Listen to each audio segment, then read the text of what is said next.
So I here recently have been going to all the local election things, right? Hearing all the candidates for the one that I went to this last week was for state senate for our district.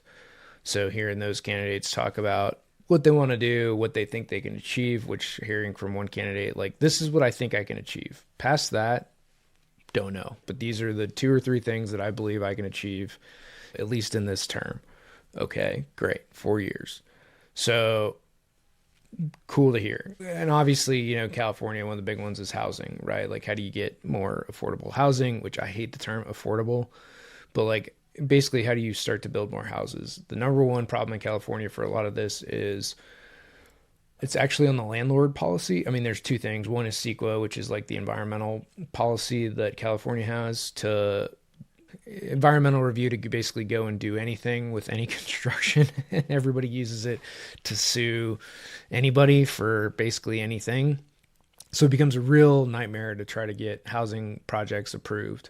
So that's one, and just getting it built. Number two is then in the landlord laws of California, which is actually why a lot of people end up going like Section 8 or whatever, because then it's not a landlord problem, because they're going to get paid from the government one way or the other and not have a deadbeat tenant in their apartment that they can't kick out.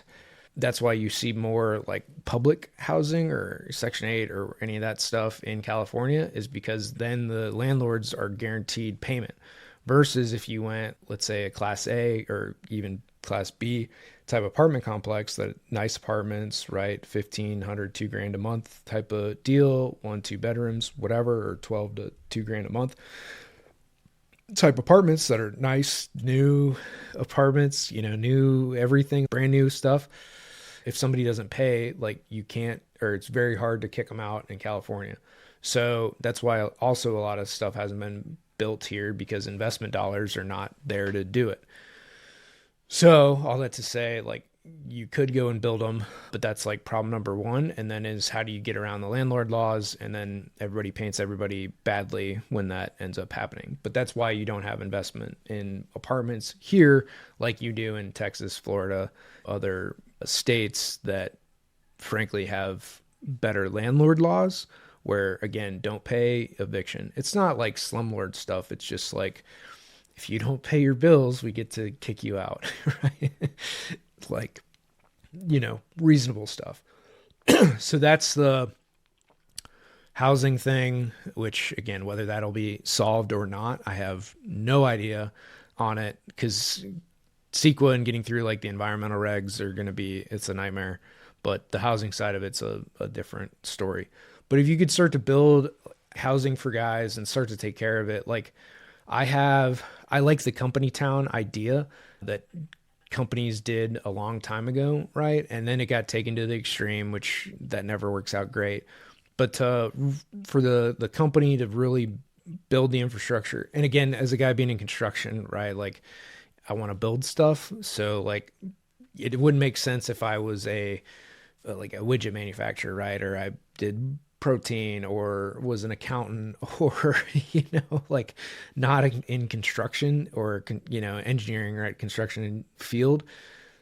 Like, it wouldn't make sense if you're a law firm or a attorney or a accountant or whatever else, right? Professional service thing, or you're selling widgets, you're a manufacturing company. You're not going to really build housing for stuff. Historically, it was always like the mining companies, the guys that had massive infrastructure they need to build, so they built housing for their guys. Or like the lumber companies, right? Well, shit, what are houses made out of? 2x4s.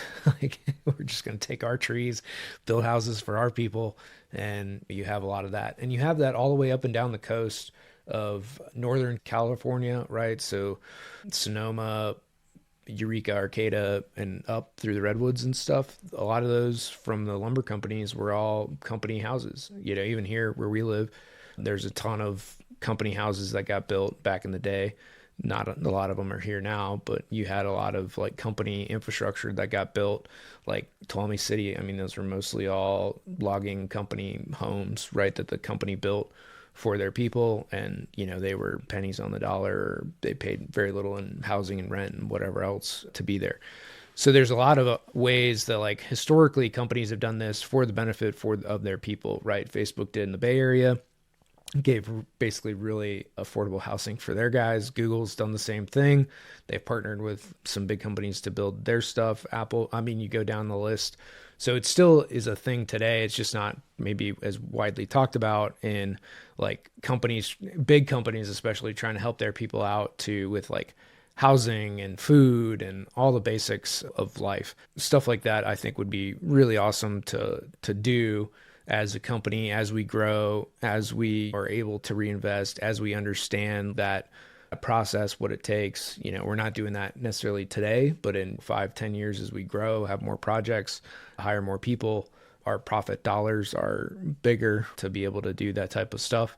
Like those are the types of projects that taking them on, you know, helping guys doing more community service and events would be really cool for us to be a part of and to help drive that. You can only do so much when it comes to politics or state races or Senate races or whatever else and getting people elected.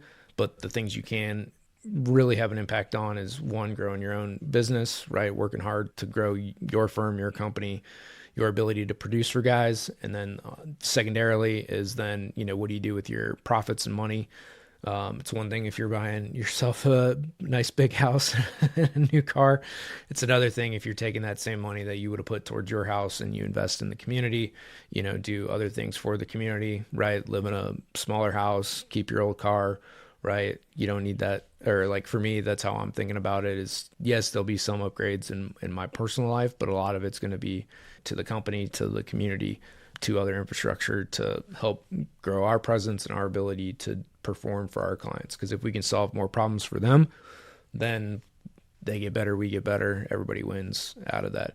So yeah, it's kind of cool seeing it here and the ability. And for a lot of things, man, it's the guys with a dream, you know, or can see past the cobwebs and the puddles on the floor in the buildings that really create that new reality for the community. And then you start the domino effect of a couple key tenants, a couple, you know, a new restaurant, a key tenant, you add the business in, you make it visible, you paint the building up, you know, it really creates a whole new vibe and life to the community. And then people think things are happening. And if people think things are happening, then they're more likely to happen. Then you have more people that visit the community. And even now, I mean, Twain Hart's a place that people want to visit. So the more eyeballs you get on it, the more you're going to have people to wonder if they should put a business in or do something like that up here. And you just kind of add to it. And I think that's what, more than anything, any community always needs hope. They need somebody to come in and be the anchor tenant, be the guy that, you know, is going to drive that for a community. Because even if, like, no matter what you think of it, Walmart is the anchor tenant for the majority of like strip malls and outlet malls, right? Without a Walmart, a Kohl's, a CVS, a Safeway, or whatever, right? A grocery store, retail, big box store, like most of the malls don't exist, or most of the outlet places don't exist, or shopping centers don't exist, because those one or two key anchor tenants, you know, a Starbucks in a small strip mall, right? Like without those guys, nothing else exists in there, because that Starbucks pays the rent basically for almost the rest of the building, or it covers the note on a lot of it, to where, you know, it might not make money per se for the developer or the owner of the project, but it keeps them cash flow like neutral, right? Where they're not losing money on the project, they're cash flow neutral. So it's a fine investment for them because they're not losing money on the deal. And then any other tenants that end up coming in, you know, then becomes cash flow positive for them, and they're super happy with it. So a lot of these projects end up getting done, you know, that way for guys, because shit, man, you only needed one to make it happen. So that's what I would like to be for the community. Granted, that's not going to be this year, but the rate we're growing, it might not be far off. Since, you know, this summer too, like we'll have at least one intern. I'm starting to interview a few more based on projects that we have. So guys that are looking for something, we might have heck, 2 or 3 interns this summer. It's starting to be a little crazy on what we're doing and growing, but we'll have at least one intern here for the summer, and then kind of go from there on what else happens.